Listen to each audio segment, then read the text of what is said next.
Gas and nuclear power are now officially considered green, climate-friendly investments. The European Union changed its definition of what constitutes a sustainable investment earlier this year to include gas and nuclear power projects. This means that investors are able to label and market investment in these sectors as green. While this may seem counterintuitive, the EU says the move will help the bloc transition to renewable energies faster.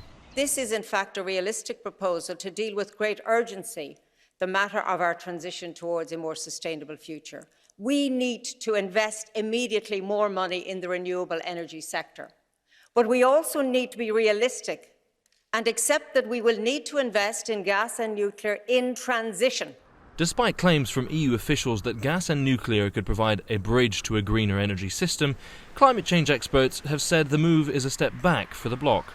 Gas and nuclear, by definition, in the taxonomy, I think cannot be considered as sustainable investments, not only for the issues with emissions for the gas criteria, also for the do no significant harm in nuclear, but also because they would inevitably lead to diverting money from cleaner and cheaper energy options.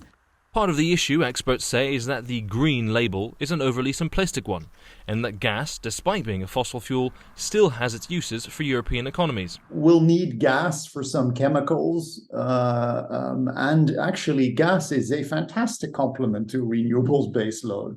If you run it a few hours a month, it's actually the perfect thing to fill in the gaps, along with storage, etc. So it's not green, but it's useful. So I think that's the summary, right? Nuclear is a bad green idea, and gas is not green, but useful. As the EU scrambles to replace the energy gap left by undesirable Russian fossil fuels, certain member states supported the move, arguing that gas in the short term is still better than coal. The EU is caught in a rather tricky position. On the one hand, it's dedicated to the green energy transition.